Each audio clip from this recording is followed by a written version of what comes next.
Okay okay చెప్పు. జై శ్రీరామ్, జై శ్రీరామ్.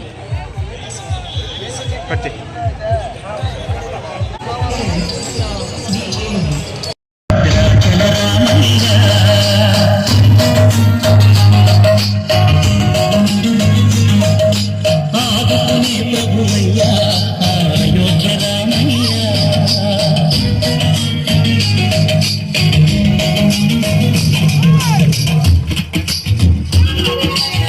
అందరి బంధువయ భద్రాచల రామయ్య ఆదుకునే ప్రభువయ్య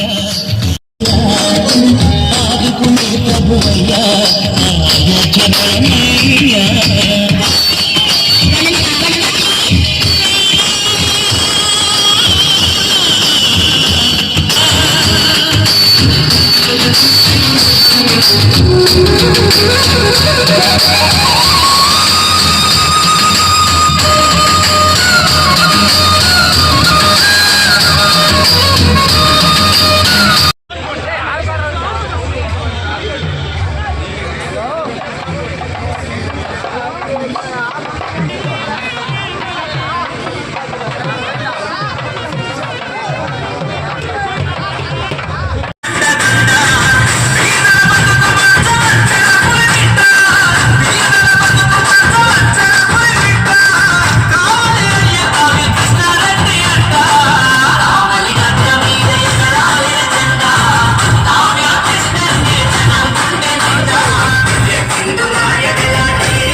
ఓం వెంకటేశాయ నమః.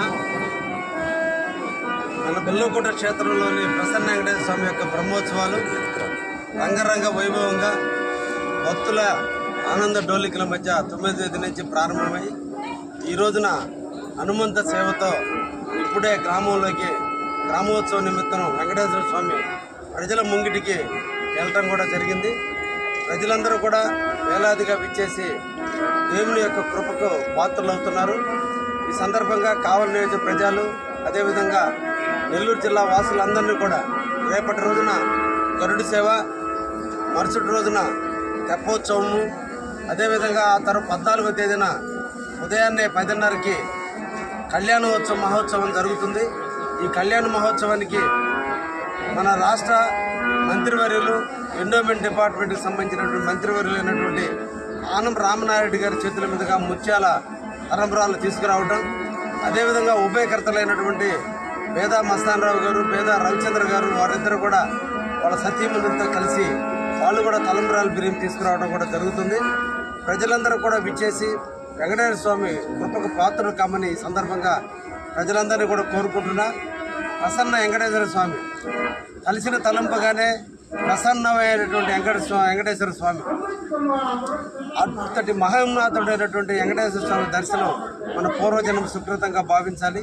అందుకనే ఈ గుడికి దర్శిస్తే అన్ని కష్టాలు తొలగి సుఖాలు శాంతిస్తాయనే ప్రజల యొక్క నమ్మకం.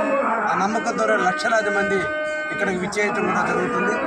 నేను కూడా రేపటి నుంచి దేవుని యొక్క కింకరుడుగా, రేపటి నుంచి దేవుని యొక్క సేవకుడిగా ఈ 3 రోజుల పాటు ఇక్కడే ఉండి సేవా కార్యక్రమాలను మేమందరం కూడా పాలు పంచుకొని ప్రజలందరికీ ఎటువంటి అసౌకర్యం జరగకుండా అన్ని రకాలైన సౌకర్యాలు అందిస్తూ ప్రజలను దేవుడి ముందుకు తీసుకుపోయే దాంట్లో అందరూ కూడా కార్యకర్తలు, నాయకులు, మా వాళ్ళు, వాలంటీర్లు అందరూ కూడా నిరంతరం కూడా మీకు సేవ చేయడానికి సిద్ధంగా ఉన్నారు. తప్పకుండా దేవుని ఆశీస్సులకై తప్పకుండా తరలి రండి అని చెప్పి సందర్భంగా ప్రజలందరూ కోరుకుంటున్నారు. ధన్యవాదాలు.